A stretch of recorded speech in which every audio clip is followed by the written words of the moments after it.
This video is for reading 19, which is entitled Doing Race, Latino Youth's Identities and the Politics of Racial Exclusion.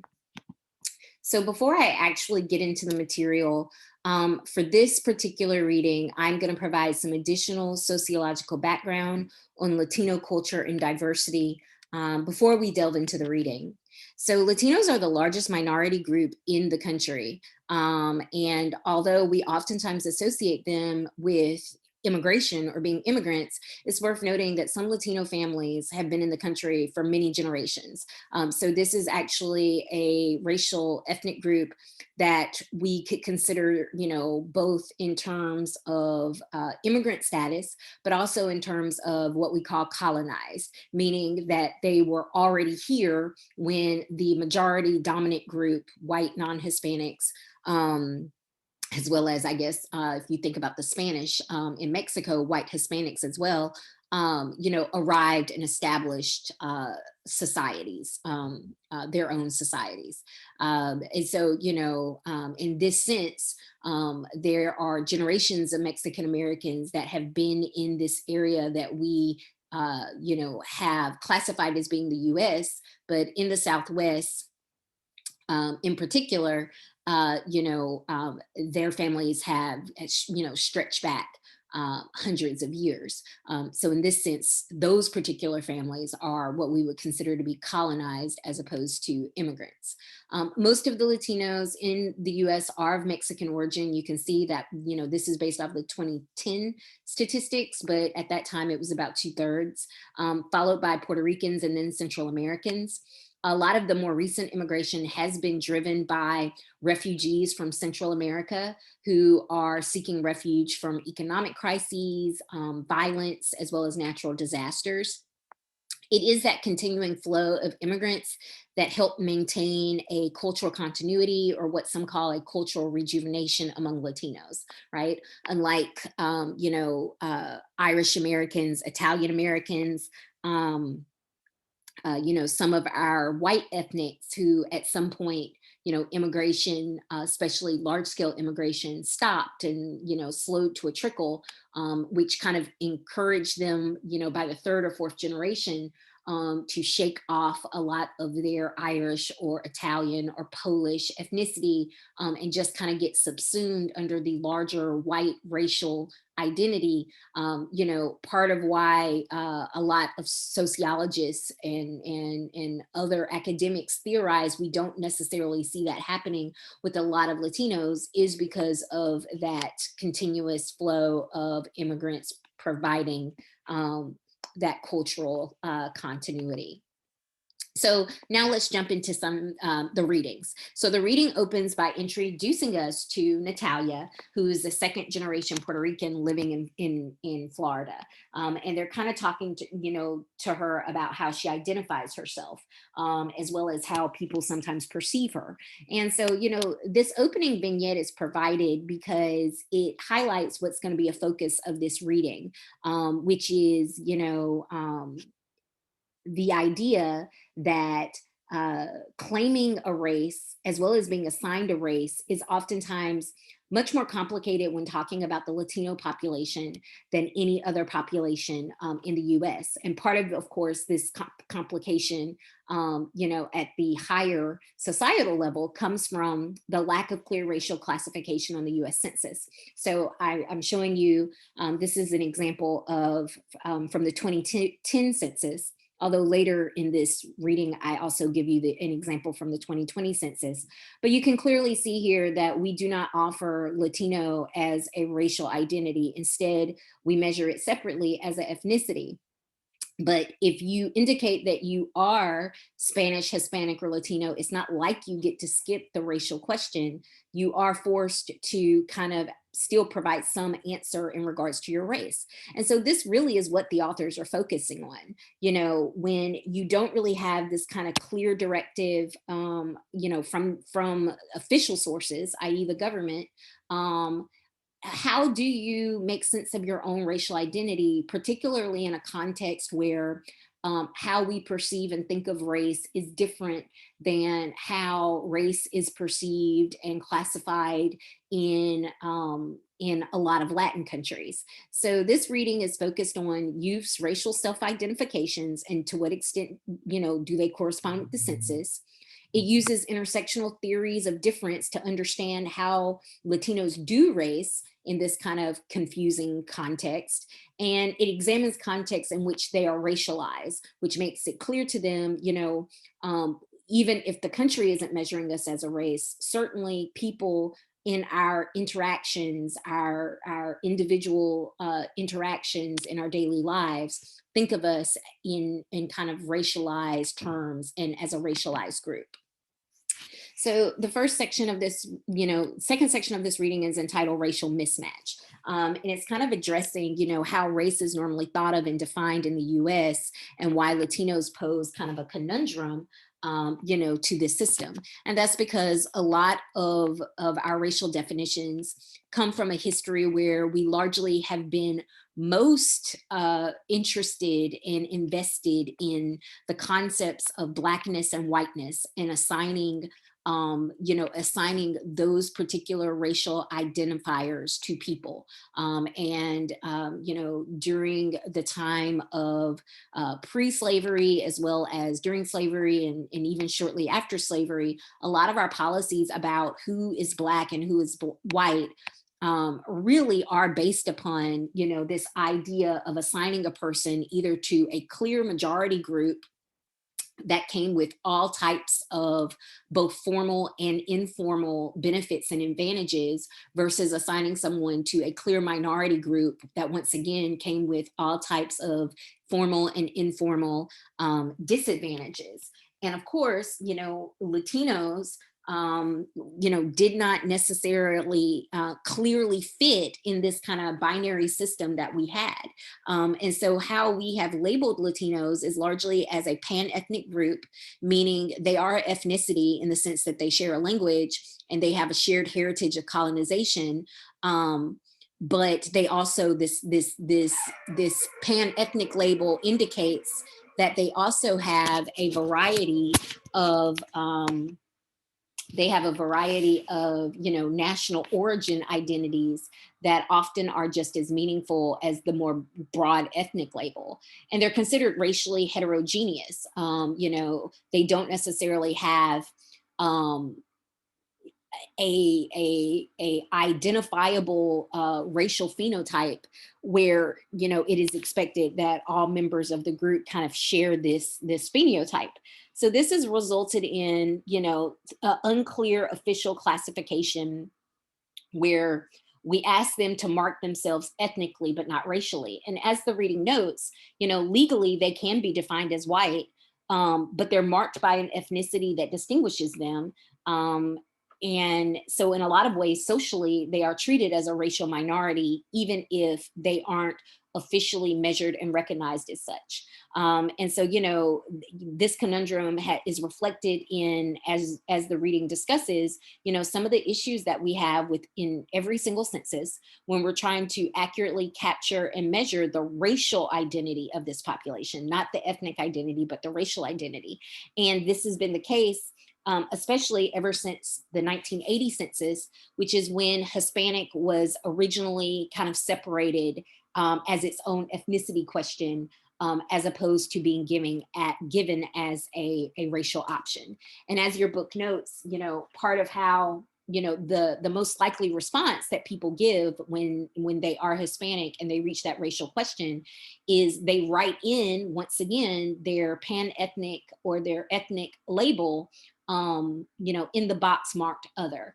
And just from a social science standpoint, given the amount of statistical analyses that we do with this data, this is obviously, not what, ideally, this is not how researchers would like for them to answer this question, right? They want them to identify themselves with one of those boxes that is available, primarily either the white box or the Black box. But the fact that this is not how a lot of Hispanics, Latinos in the US think of themselves means that we have what your authors label a racial mismatch. So this reading, like several of our other readings, is based upon independent research. There's a theoretical framework that they're using, and it's building upon some work that's done by other sociologists. They discuss, Weston Zimmerman, who kind of advanced this theoretical understanding of gender, the doing gender concept, the idea that you actively engage in actions in your self presentation and your interactions with others in order to do gender, with the goal being that you accomplish doing gender, you successfully present and are perceived as being your gender identity. And so in the same way that doing gender concept exists, they're going to be using the doing race concept, which also relates to another theorist, Lewis, who has what she refers to as a race making concept.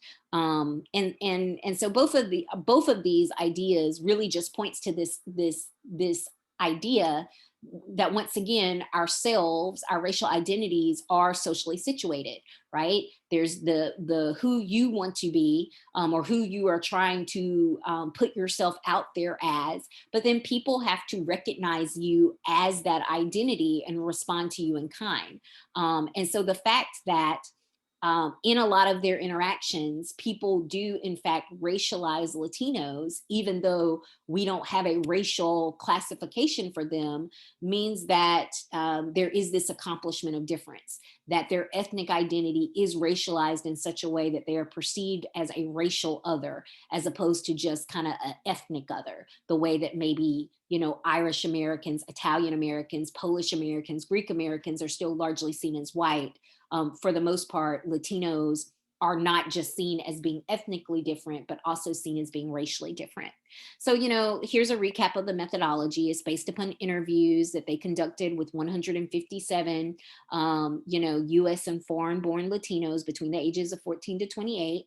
Most of them are second generation. And I give you a chart there about, what the different generations mean. But that means that these are the children of immigrants and that they were born and raised in the United States. So the fact that they are mostly second generation, that also explains why, most of the interviews were done in English. I mean, these are in fact American citizens. These are people that were born here in America. And in terms of how they located their respondents, it's just through snowball sampling. So basically, finding people to do the interviews and then having those people connect you with similar people, who meet the parameters, and conducting interviews with them. So, in brief, let's just kind of address some of their findings. So how did the respondents racially identify? Well, and did it align with the census? Well, like a lot of what we see with the census, a lot of them, in terms of their racial category, they do see it as being other, right? They don't necessarily identify as white Hispanic or Black Hispanic, but or white Latino, Black Latino. But once again, they emphasize either their pan ethnic label, Hispanic or Latino, or their more specific ethnic label related to their nation of origin. They're Mexican, they're Puerto Rican, they're Dominican.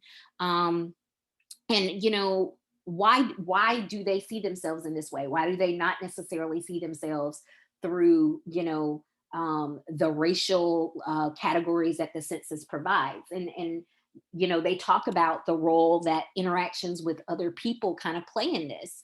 That if people don't really recognize them as being part of the white racial group or being part of the Black racial group, and instead they recognize them as being distinctly Latino, and treat them accordingly as a other, as not being part of the white majority or even the Black minority, then of course that is going to influence how the respondents themselves see themselves. And so the quote from page 207, or the paraphrase from 207, they view themselves as a distinctive group, but they lack the official language to name their group. So they resort to basically just having to return to the pan-ethnic terms as a way of denoting that they are a racial other, something besides white or Black. Now, there are some Latinos that do say, I am white or I am Black. And just some kind of important points there. For the ones that identify as white, they always provide some context or qualifications to explain their choice, which the author says demonstrates awareness that they are not really white. And a lot of them note that the reason why they identify this way is based on how others perceive them.